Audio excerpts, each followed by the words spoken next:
अहिल्यानगरमधील महानगरपालिका कर्मचारी हत्या प्रकरण चांगलंच तापलंय। धीरज परदेशी हत्येप्रकरणी अहिल्यानगर बंदची हाक देण्यात आली आहे। महानगरपालिका कर्मचारी हत्येप्रकरणी हिंदुत्ववादी संघटना आक्रमक झाल्यात। शहरात तणावाचं वातावरण आहे। पोलिसांकडून सगळी खबरदारी घेतली जाते। धीरज परदेशी हत्येप्रकरणी 5 आरोपींना अटक करण्यात आली।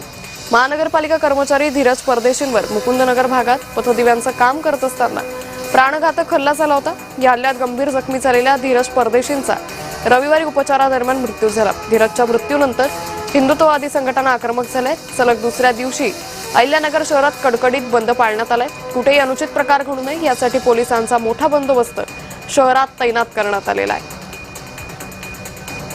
त्यामुळे महानगरपालिका कर्मचाऱ्याचा हल्ल्यामध्ये मृत्यू झाला। धीरज परदेशी यांचा यामध्ये मृत्यू झाला। तर आतापर्यंत या सगळ्या प्रकरणी 5 जणांना अटक करण्यात आली आहे। या सगळ्या हत्येच्या निषेधार्थ अहिल्यानगर बंदची हाक देण्यात आली आहे। सलग दुसऱ्या दिवशी अहिल्यानगरातील कामकाज ठप्प आहे।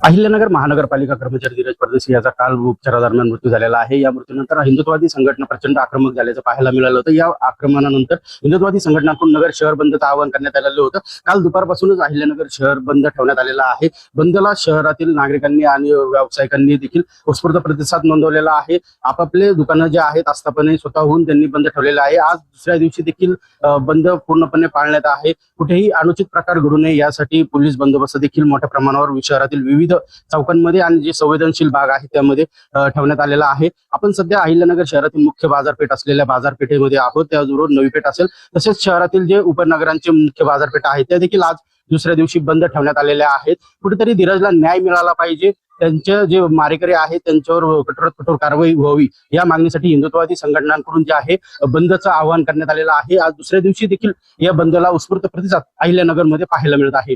गिरीश रासकर, जय महाराष्ट्र न्यूज, अहिल्यानगर। तर धीरज परदेशी हत्येप्रकरणी 5 आरोपींना अटक करण्यात आलेली आहे।